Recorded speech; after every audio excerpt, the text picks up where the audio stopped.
So we're going to call this the zombie walk. Zombie walk.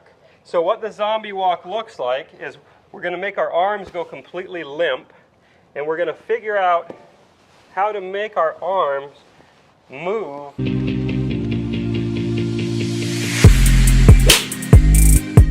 Hey guys, welcome Rukket Nation. This is our IG Live we're doing. So we're going to cover sort of one topic really for the first sort of 10 minutes of this IG Live.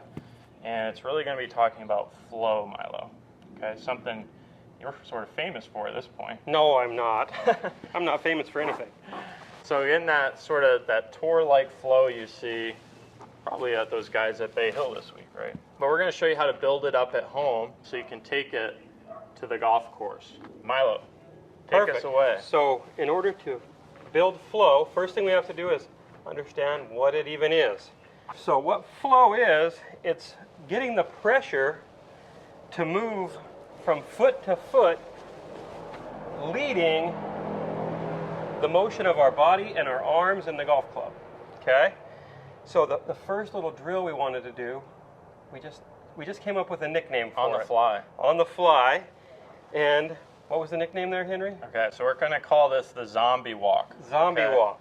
So what the zombie walk looks like is we're going to make our arms go completely limp, and we're going to figure out how to make our arms move by making our body move. Okay? So you've got to figure out how to do that. If you can do that without using the muscles in your arms, so your arms are completely limp and your body's creating the motion, then you're on your way. So your arms are kind of like noodles, and they're just along for the ride, right? Yeah, at this point they're just noodles, they're ropes along for the ride. Okay, so why are we stepping? What's going on here? Talk us through that. So the stepping is moving pressure from side to side. So we're actually shifting our mass just a little bit, and then we're going to convert that into a little rotary force naturally like this. So you're not, and when you do those steps, you're not infinitely going this way or that way. You see there's no like lunge to it. I'm still staying pretty centered. And the reason being for that is as you step, it's actually pushing you back the other way. You're putting pressure in the ground, and that force is pushing your upper body back the other way. Yeah, so naturally, when I go to step this way, the pressure's in this foot, but I begin to fall back the other way. And then the pressure hits this foot, and I begin to fall back the other way. So the pressure is creating a little fall from side to side. And for you guys at home, if you go to the driving range, you could actually do some little warm-ups like this with a golf club. And you see how wide my arms stay. And just doing a little pressure shift. So we're calling that a zombie walk. That's the zombie walk. Yeah. Okay. Once we can do the zombie walk, then let's introduce a golf club. So now we're doing the same zombie walk, but we're doing it with the club in our hand. So as his club is going up here, you see he's stepping. So he's counteracting that club. He's going the opposite direction of that club, right? Constantly going the opposite of the golf club. That's what puts energy back into the golf club to make it change directions. So in my backswing, just like in a real golf swing, when I start to get this club, somewhere up in here, I'm actually beginning to go back the other way. Yes. I don't keep going off to the right. Just like in the downswing and the through swing, I don't keep going to the left. I actually get pushed back. That's why you see that sort of tour-like finish, right? Yeah, so you're constantly pushing opposite of where you want the golf club to go. Mm-hmm. And once you understand kind of how to get the zombie walk going, or that dance step going, it becomes fairly easy to start growing it into more. Yeah. So once we can do it with the club without any hinges, then we can start adding in an element of hinge. So now the club's going to start to have some flow to it as well. Okay. Well, let's take a step back. Let's do some little ones, some little zombie walks where I'm not hinging, so my arms are still, relatively straight, but there's not a lot of tension here. I'm not holding this club really firmly. We want your arms to be very loose and the shoulders loose. And I'm actually, sorry, I heard something. And I'm actually going to start this club out at the net here, and then do a little step, step, step, step, and just chip one. So you see how wide that arc is too as I did that. Perfect. So I'll do it one more time. Show us that once again. And again, these are just little half swings. But it's a good way to kind of build some awareness from hip high to hip high without, you know, adding any hit, adding any force, taking some of the tension out. And that's the key. When you're doing this, you're not adding a late hit with your hands and arms. Yeah. You're just relaxed and allowing the momentum to work for you. Okay. Milo, now we're going to start to add a hinge, another lever basically to the golf swing. So talk us through the hinge and how that gets added into this. So this is where we begin to put speed into the system without really adding muscle. So what's happening is as I toss this club with more energy, I begin to allow it to set my wrists in this manner. And so you can start off with little ones. I don't want to kill you there, Henry, but you can see how the changing of direction is beginning to set my wrists on both sides. So, momentum sets your wrists for you. You don't set your wrists. You let the momentum do it. Yeah. And when it happens in that way, you don't have to really worry about where the golf club goes because it goes where momentum takes it.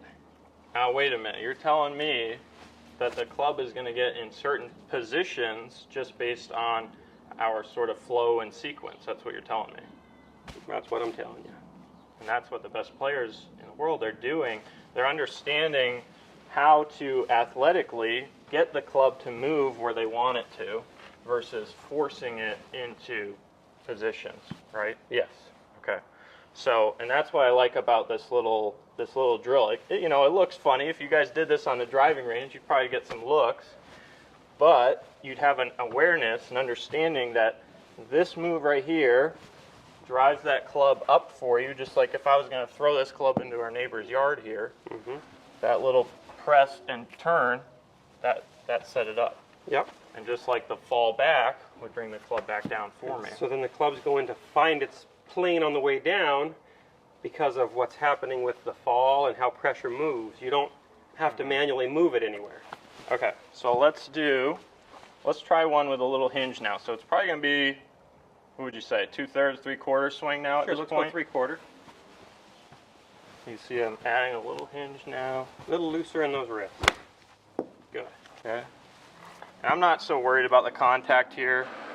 You know, hey, you might shank one here. You might thin one, top it right into the net or on the driving range. But the point is I'm getting awareness of using my core, my lower body, the stuff that really should be driving our golf swing versus hands and arms so much, right?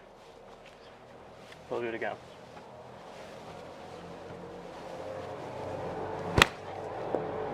That's starting to look like a golf swing now. All right? That's a golf swing. Yep. Now, the next piece of the puzzle is how do we begin to turn it into a swing where we're not walking from 3 feet back to the ball? Exactly. Although I might hit it better that way. Maybe I should just stick with that, right? Might be your thing. All right. So you're saying, how do we make it more stationary, right? Yeah. But still keep the flow, still keep the pressure shifts, and some of that footwork too. Because that's another thing that was going on here. I was gaining an awareness of where my pressure is kind of going in my feet. For sure. Right? And the timing of it, right? So you're starting to feel how to time it. Yep. And I can tell you, I've spent whole hours with people trying to just figure out this, because for many people, it's complicated. This is like learning a new dance, and they can't. It's tough. Yeah. But if you look at any sport, you know, just like throwing a football's going back, my lead leg's going down. Yeah, it's natural. So there's a counteracting, and it's just the sequence. That's what we're trying to get through to you guys here. So, okay, why don't I do one? I'm going to still keep stepping, but just sort of stepping right here. So swing the club towards the net, step. So I can just do some of these little, you know, if this is a pitching wedge, we're talking this ball's going 50, 60 yards probably, right? And I could just build this up. Step. So now I'm not even really moving my feet that much. And I could even whittle this down to just some little heel raises, right? And that's the next step I take people into, is I do some little heel taps. All right, so Like kind of that. like that. Okay. Good.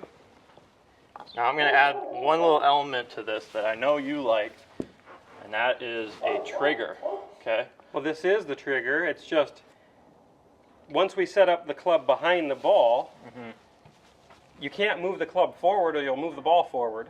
So you've got to do something with your body to get the system moving. So you're going to start with a little, it's almost like you're going forward, but you're going to do it without the golf club. You're going to let the club stay there and let your body go forward, whether it be a little counter rotation, or what I do is more of a little pressure shift. So I bump myself to the left and then I go to the right. So you have actually your mass moves just a little bit. I let my mass move to my left foot a little bit and then I kick it back and you rotate it. Right.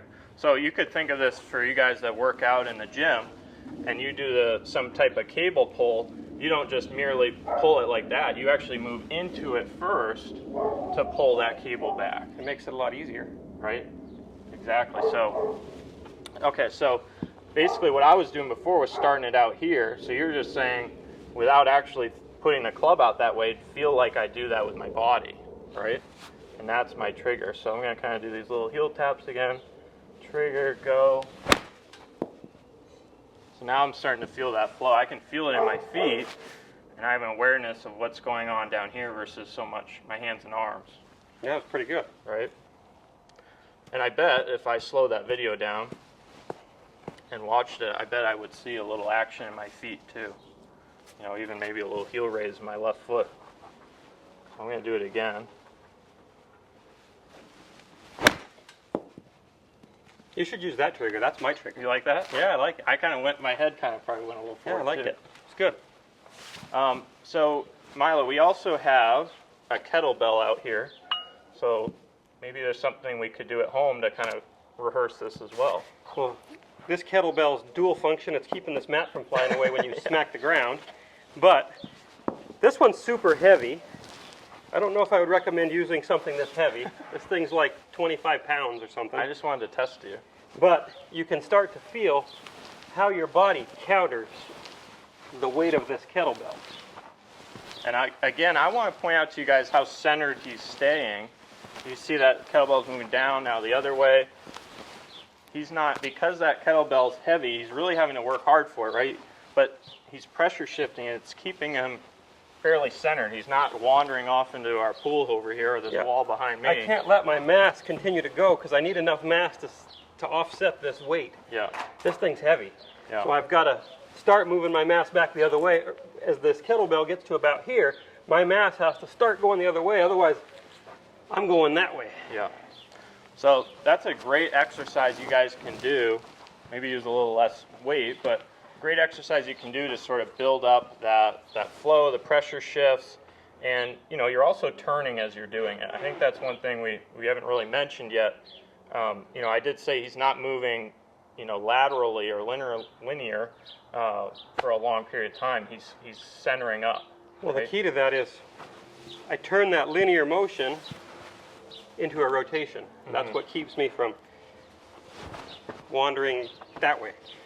So I can convert it into rotation. Okay. So Milo, I'm going to do one more just to show him, and I want you to talk them through the swing set key that you gave in a lesson the other day, which I really like, and you can mention that. So here I go. Okay. So what I talked about in this lesson was how the transition is very much like swinging on a swing as a kid, and there's a feeling of weightlessness. So when you get to here, for just a split second, that kettlebell is just kind of floating there, right? Yep. And you don't pull it down. So you don't get to here. That thing makes it impossible. It's heavy. But you don't get to here and change directions abruptly. The change of direction is smooth. Well, how many times have you heard people say when they were playing well, they could feel the club face, they could feel the weight of the club head, right? Because I mean, if I was just doing some little short shots, if I started to pull and do anything, any manipulation, you know, that's when yips would come in, right? So just like in the full swing, if there's that momentary pause where I'm transitioning, where the club just sort of stays up there, then some great things start to happen. And that's key. The club comes up and it naturally runs out of steam and then changes directions. You don't grab it. Because if you do, then your transition's really quick, snatchy, the club breaks down, it makes your wrist break down, a lot of things get out of whack. Cool. All right, Milo, is there anything else you want to mention about, I guess, flow and sequence and pressure shifts? No. I think we covered some good little drills you guys can do, exercises, you know, try out a kettlebell. And when you're in the gym too, if you guys are working out, that's a great time to understand, you know, what muscles should be sort of activating these movements. For sure, yeah. A lot of the tour pros are doing that. When you do it under weight, you can feel it a little better. I like to do it in other sports too. Go grab a bat, grab a ball and go throw it. And just see how you move. And then try to apply those same principles to your golf swing. And thanks for joining us. Have a good night.